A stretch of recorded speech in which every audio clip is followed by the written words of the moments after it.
Hello and welcome back to the Matrix Green Pill podcast. I'm your host, Hilmarie. There's a story we often tell ourselves about success, that if we work hard enough, sacrifice enough, and achieve enough, fulfillment will eventually follow. That once we reach the milestone, the exit, or the recognition, everything will finally make sense. But what happens when you get there and discover something is still missing? When success gives you everything you thought you wanted, but not the peace, clarity, or well-being you expected. Today's guest knows that experience firsthand. Muneeb Mushtaq is a Pakistani-Canadian entrepreneur and keynote speaker who co-founded AskforTask, scaling it into one of Canada's largest on-demand service platforms. He achieved what many entrepreneurs spend their lives chasing. But instead of fulfillment, he found himself facing severe burnout and asking deeper questions about performance, well-being, and what it truly means to thrive. Those questions would ultimately lead him down a completely different path. Today, Muneeb is the founder and CEO of AIRZAI, a wellness technology company that sits at the fascinating intersection of AI, scent, and neuroscience, designed to change how people feel in the spaces where they live, work, and recover. His mission is simple but powerful: build consciously and live intentionally. Muneeb, welcome to the show. Thanks, Hilmarie, for having me. It's a pleasure. Muneeb, before we dive into the incredible science behind changing environmental states, I would like to begin with a green pill question. If you could take the green pill and start over, would you go about things differently? I think a lot of times when we look at it in terms of going back and doing things differently, I believe a lot of times people try to remove pain and the hard parts from their life, their struggle, their journey, their entrepreneurial journey. So I wouldn't necessarily undo the hard parts. I think the crash taught me more than the wins did. But what I would change is the belief that I carried with me, which was I have to do things the hard way. Like I have to really sacrifice myself. I have to really take the harder route. I have to really build things from scratch, not really ask for help or delegate effectively. And most importantly, not build a personal brand early on in my career, only leaving it for later. And so I feel that if I were to really go back and change things, I would really be mindful of what is the fastest path to achieving something. I think partnering up with the industry experts, seeking mentorship earlier on in my career. And of course, I'm a big advocate for actually building your personal brand because that really defines it, the AI age. And I think we're going to talk a little bit about it later on as well, is that how can you build that so that, you build this asset that just pays and then it just really helps you build your own identity. I love that you gave that insight because so many young people can benefit from that. But I think what you said about building a personal brand early on is so valuable, and also seeking mentorship. You don't have to do things the hard way. Look to people that's been there and can possibly guide you. Thank you so much for sharing that. Now I would like to go back to that period right after your exit from AskforTask. After building a massive platform like AskforTask, the world expects you to feel fulfilled and victorious. Instead, you found yourself facing intense burnout.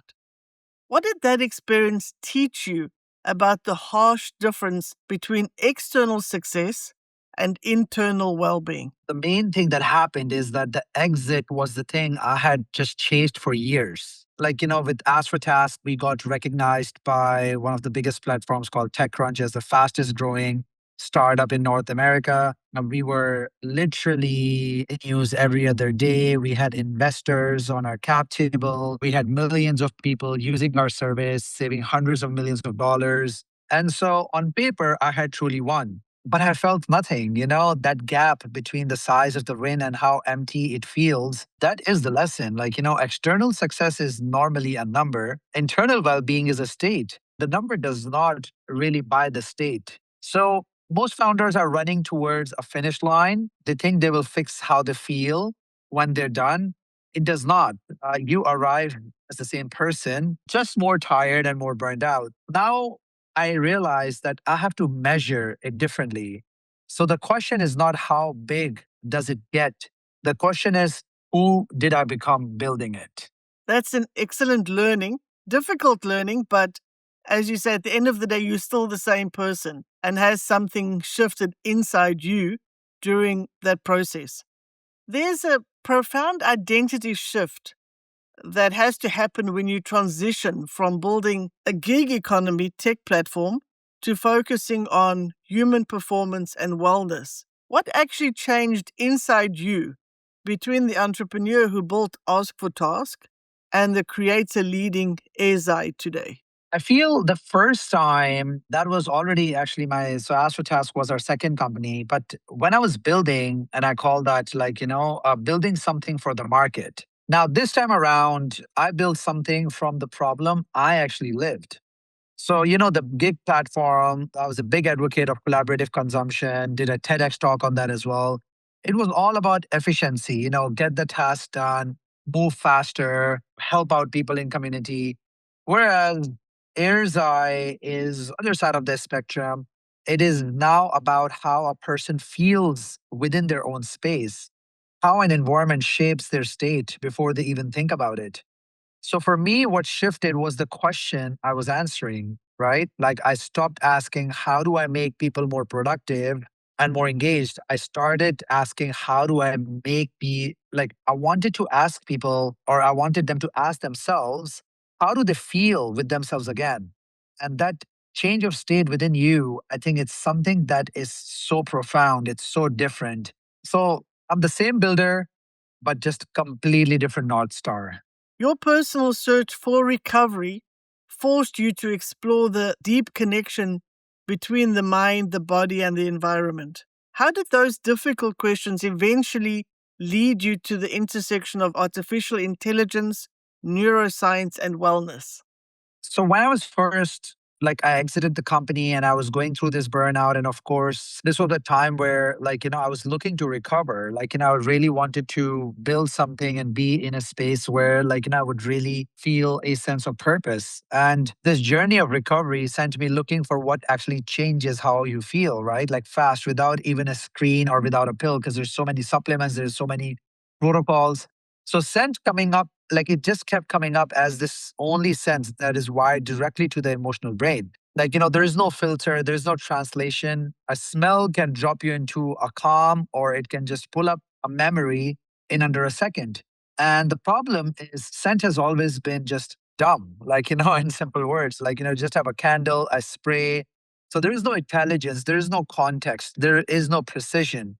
So the question became, what if the environment could read the moment and respond? What if a scent could be engineered the way we engineer software? That is AIRZAI. So we treat scent as a technology, and then AI and neuroscience are utilized to decide how your space should feel like, and then delivering it very precisely. So the hardware was designed by one of the top industrial designers in the world, award-winning designers. His name is Fred Bold. And he's the same designer behind Nest and GoPro camera, because we believed from the start that the experience had to be invisible and beautiful and not just a gadget.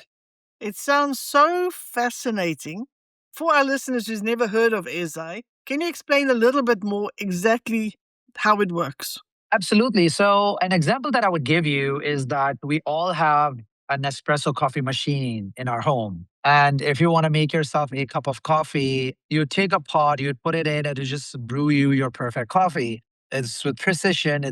You know the taste, you know exactly the blend, the intensity that you want, and it just makes it for you. And then if there is another family member who wants it, they go and make the ones that they want. So AirDAO works in a very similar way. It's a small diffuser that utilizes pods to deliver scent. At one time, it can take multiple pods to place inside the device. And then, depending on your mood, it can actually diffuse the scent that you want, right? So, if you need energy, like you want to feel energized in the morning, we have an eternal energy scent. If you want to be productive, just like we're having this podcast right now, so you can actually diffuse peacefully productive scent. can help you stay productive while you're on your desk or you're doing some work. Then we have mindful meditation or even serene sleep. So different modes, different instincts that can actually be triggered either through manual input. So you can actually just tell it, or you can actually utilize our app to actually diffuse the scent that you want. Otherwise, you can actually, the AI aspect is that it will start to learn your behavior, your lifestyle. And based on that, it would make the recommendation of what mood do you desire currently and diffusing the scent that can help you achieve that desired mood. What a fantastic thing to come up with. Because, as you say, scent has got such a profound impact on us without even realizing. And if you can build something that understands your mood at the time and gives you those scents that you need at the time, whether that is to be productive or whether that is to be calm and relaxed, I think it's absolutely brilliant. Your central philosophy is build consciously, live intentionally. In a startup culture that still glorifies relentless hustle and sleepless nights, what does building consciously actually look like in the day-to-day operations of your business? Answer to this is quite unglamorous. It's mostly just saying no. I believe building consciously means every decision passes one test. Does this protect the long game, or does it just feed my quick dopamine rush? And what I mean by that is I've been very fortunate to build a personal brand that spans over 1 million people across social media. Just the inbound messages, DMs, and offers to get involved in different projects that are so exciting that I just want to really get involved in all of them. But do I do that? Absolutely not, because my day to day currently just looks like turning down opportunities that comes with wrong terms. If it affects my peace, my time, my energy levels and my purpose, I do want to say no to that. I refuse to overclaim, what product or a promise does, even when, the claim is extremely bold. And so, one thing that I try to do on day to day basis is that I try to protect my own state. And then the way I protect the companies is that, if I feel depleted, and if I am feeling depleted, every decision I would make is worse for me and my team. That is why I believe that being mindful of picking up on the opportunities to get involved in different projects and then really prioritizing recovery, because recovery is not a luxury in my calendar. It is the infrastructure that I have consciously built. And conscious building, in my opinion, is just refusing to trade the future for the dopamine of right now. That's some excellent advice that you have to learn to say no, even though things might sound exciting, to understand where your limits are to protect your own state. Sort of along similar lines, as the CEO of a fast growing company, and as you mentioned, you have a very high profile brand, you're still operating in a high pressure environment. When the demands of scaling AIRZAI gets intense, what are the warning signs you look for in yourself to ensure you don't slip back into those old burnout inducing habits? When you start listening to your body, it gives you all the information, the data that no variable can offer you. Doesn't matter how much money you spend on it and what numbers it shows on the screen. And so, what I did was when I started my new venture, one thing I realized was that when you start building consciously, and by the way, this is not just for my own venture, like I actually sit on advisory boards of multiple startups. I actually am an advisor and mentor for many highly successful founders doing anywhere between 10 million to like almost $300 million a year. And so the common phenomena is that you look at two things. Number one is that you really have to be proactive about the signals your body is giving. Number one is that if you feel depleted on energy, if you feel a little bit groggy, if you feel like, you're losing a little bit of strength, or you just feel uneasy, the body is sending you the signal that either you're overworking yourself, you're taking too many decisions, or your mind is spread too thin in multiple aspects. So that generally is a very good sign. And this is a reactive sign because you just want to take a step that could help you just going down that spiral of going towards the burnout. Now, on the proactive side, what I recommend every founder, every entrepreneur, every successful person who's really driven and ambitious is to create protocols on your day to day life. And what I mean by that is every single minute when you wake up has to be conscious living. What I mean by that is, we're not saying that you start placing everything on your calendar from the time you wake up to the time you go to sleep. It's quite the contrary. The thing is that we're primed and we are motivated to give into our habits that depletes our dopamine. And the faster our dopamine depletes during the day, because we have a very set amount of dopamine that we can use in a day, the faster we get tired and the faster we go towards the burnout. Now, the way to do this, to tackle this, is that when you create protocols, for example, your wake up protocol, you don't pick up your phone in the first hour. You try to drink at least a liter of water in the first hour. You try to connect with yourself, because in your brain waves, you're going from almost delta theta to towards alpha waves, right? That is the frequency between under 20 hertz. And so that is a time where you're connected with yourself and you can prime your mind and you can truly have an amazing meditation session. You can connect with yourself. You can really set the tone for the day based on how you want it and not what is popping up on your screen. So that is one example. And throughout the day, taking those small time offs, right? Like we would take a small break, go out for a walk, look into the distance, get some sunlight on your face, walk outdoors, maybe do some grounding. So these tidbits spread out or sprinkled throughout the day are invaluable in ensuring that you maintain your peace and you continue to regulate your emotions. Such lovely practical steps that you've given there. As you say, build protocols into your life, that there's certain things where you protect your space. Especially, you mentioned that first hour when you wake up. Don't pick up the mobile phone straight away, but rather give your body that space and drink some water first. I love it. Some really excellent practical tips. You often speak about what it really takes to build success without losing yourself along the way. For the founder listening right now, who feels completely consumed by their company and disconnected from their own identity, what is the very first step they need to take to reclaim themselves? First technical step that I would always tell a founder or even a successful CEO is that create one small space the company is not allowed to enter. And it's not a 2 week holiday. Most people use that as an excuse to do nothing until they break.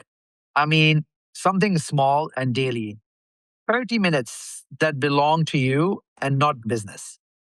And in that space, you ask one question outside of the company, which is, who am I? Now, most consume founders or business owners cannot answer that anymore. And that is the real problem. Like, the company did not steal your identity. You literally handed it over slowly because it felt productive. People feel good when they feel they are busy. Entrepreneurs have a guilt trap where they do not want to connect with themselves or they sacrifice their identity for the brand.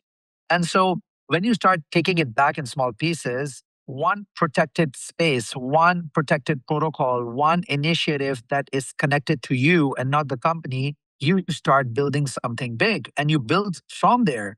And a great example of that, which we talked about a little bit earlier, is that you look at personal branding as a tool to really connect with yourself. And a lot of people think that your personal brand, your social media has to be this polished version of you or what you're trying to achieve or what you're expert at and trying to sort of educate on that. It's quite contrary to that. The era that we're in 2026, is that it's the purest form of being yourself. The more raw you are, the more you are yourself, that's the best niche to be in on social media for your personal brand. And you would see that defines the community you're going to build, that defines the tribe you're going to build, that defines the true essence of what you stand for and what you would see building. And then seeing it grow aside from what you're building as a company, I think that is what, disconnects you from this constant grind that we all get caught up in. Again, such practical advice to carve out those 30 minutes just for yourself, and then to ask yourself, who am I outside of the business? And then also to build that authentic self the personal brand, people connect and they can feel when somebody's being authentic rather than just giving that polished look to be or to show that you're someone that you really are not. Muneeb, let's bridge the gap between high-level vision and grounded execution. We call this the Monday move. You're managing a cutting-edge wellness technology company while constantly speaking on global stages. What did you do this past Monday morning to optimize your own environment and protect your mental clarity? We don't want the big picture theory, we want the ground level protocol. My audience, especially people who follow me on social media, they know how big I am on Mondays and I call them magical Mondays. I believe what I did in my journey was that I used to post burnout, especially I used to dread Mondays, right? We all get these Monday blues. And then, we are always thinking about, okay, well, here we go again. And so what I did was I shifted my mindset from getting anxious and worried about Mondays to truly building an ecosystem, a protocol that I really look forward to. So the first thing that I do on Mondays is that I try to set up the biggest meeting, the one that would push me the furthest within that week in whatever I'm looking to achieve on Monday. And that's what you call eating the frog. So, what I mean by that is, I know that if I actually jump in on the deep end on Monday and execute the biggest task, as much as it would cause me at first, feeling a little bit down or hesitant to sort of get into Monday, I know that I take that as a challenge. If I accomplish that, that sets a really good tone for the rest of the week. That's number one. Number two is that I really try not to overcommit myself with operational stuff in the company. I used to do that in the past. And then I realized that when you're actually on your Mondays, you want to be in your zone of genius because you're coming out from a weekend, even though you might be working on the weekend, but I feel like on a Monday, the energy is different. Like people are working, the business hours are happening and action is happening. And so being in your zone of genius where you can create something and you can build something after you have accomplished that big goal, maybe that big meeting, that big project that you're supposed to just deliver, you have done that.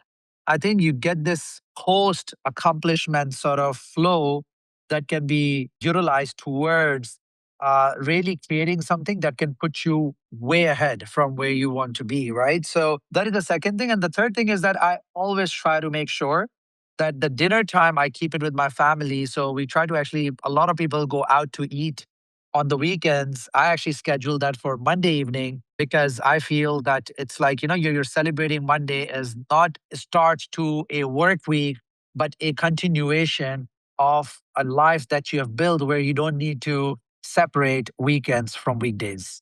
Excellent. Some really very helpful tips again there. Eat the frog. So take the biggest meeting right up front. So that's going to push you forward the most.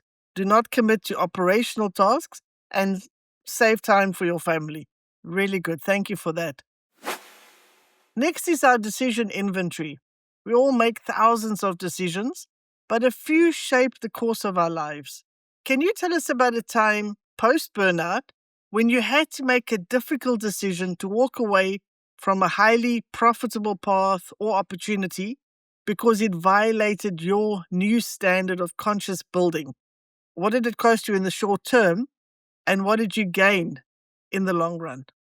Oh, yes, there was a clear one. I remember that, of course, as founders, as builders, we tend to actually build ventures. And to build those ventures, you need capital. And for that capital, you need investors. And I still clearly remember, and it's a story quite personal to me. And I believe I don't even think I've shared that much. But of course, your platform gives an opportunity to sort of be vulnerable and sort of share something that people can truly take as practical advice. There was an investor that we had that sort of was connected to a celebrity that we were actually doing the deal with.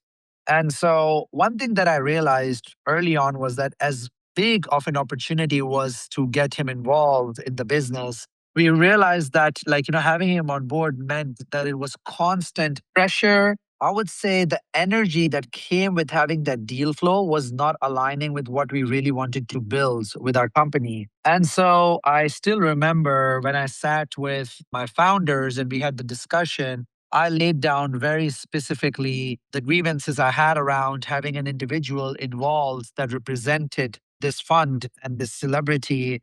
And the idea was that, look, if we do go down the route of taking on a sizable investment from them, we would not only, as we aspire to work with people, we would probably be working for them. And that wouldn't be a good experience on my conscience, right? And so I feel like it fails my one test, right? And that test is that if I were to be in this state for next 90 days, would I feel drained or energized? Would I come out as a better person who has learned, build a relationship, or created something amazing with someone that I really look up to? Or is it that I am looking back and regretting having to bring on board someone that doesn't share the same energy that the rest of the team does or rest of the people does? I feel that, when you take over, when you claim this power, which is the power to say no, right? And this could mean overclaiming what your product does, or bringing in the wrong kind of capital or investor, or scaling before you're ready. I just walk. Short term, it cost me some initiatives we had to just execute. It costed me to work overtime to actually attract more investors, to be more out there. It affected a little bit of momentum, the optimal time to delivery. And I felt that. And I questioned it more than once, to be honest. But what it gained me was harder to see at first. It was amazing what it did after, right? It kept the company clean. It kept my name attached to something I actually believe in. And it meant the people who came in later and invested millions of dollars with us, they came in for the right reasons. So, the old version of me would have taken the deal and dealt with the consequences later. The version that came out of burnout knew that later always arrives and it always costs more than you saved. Thank you so much for sharing such a personal and honest experience with us, especially because it's something you don't talk about a lot, but something to really learn from. I appreciate that. Now we've come to the segment of our show where I will ask you some rapid fire questions, our version of a game show. Are you ready? Oh, wow. Okay, let's do this. What is the biggest myth people still believe about founder burnout? That it doesn't happen. What is your absolute favorite scent for deep focus and clarity? We call it Peacefully Productive. It includes a proprietary blend of, so we do ingredients that help you stay focused, and that is a little bit citrusy notes. But at the same time, we blend it with lavender that is known to calm you down. So we call this Calm Clarity. I like that. Can you describe the ultimate productive workspace? Oh, that is easy. I think you should always be a window which should have natural light coming in. I think you should definitely have some real plants over there, which I do. I think the less clutter, the better. I definitely go for neutral colors. If you have some sort of ambient lighting alongside natural lighting, that always helps put perspective between indoors and outdoors, and our brain works that way. It stays more creative. And last but not the least, of course, have an amazing scent that lingers on that can help you achieve the state that you're looking to achieve. Very nice. Thank you for that. What is one habit every entrepreneur should protect at all costs? Sleep. Oh, yeah, very good. What is the best piece of advice you've ever received? I've been fortunate to have many mentors since, I realized that I should be having a lot of, quality mentors. It's not about quantity, it's about quality. But one mentor that really showed me the direction to really go on building my personal brand was that, Muneeb, look, the thing is that when you work for a company, and a lot of people are employed too, so it's not everybody is an entrepreneur. So there might be some listeners who are actually working for someone. One thing he said that, look, whenever you work for a company or you're just building your brand, you have to know that, it doesn't take much to replace you as a human being, right? If you get hit by a bus in a job, it's even worse. Like, they'll just replace you in a week. But even if it's your company, if it's fairly successful company, there is precedent, there is board, there is structures that helps in finding the replacement.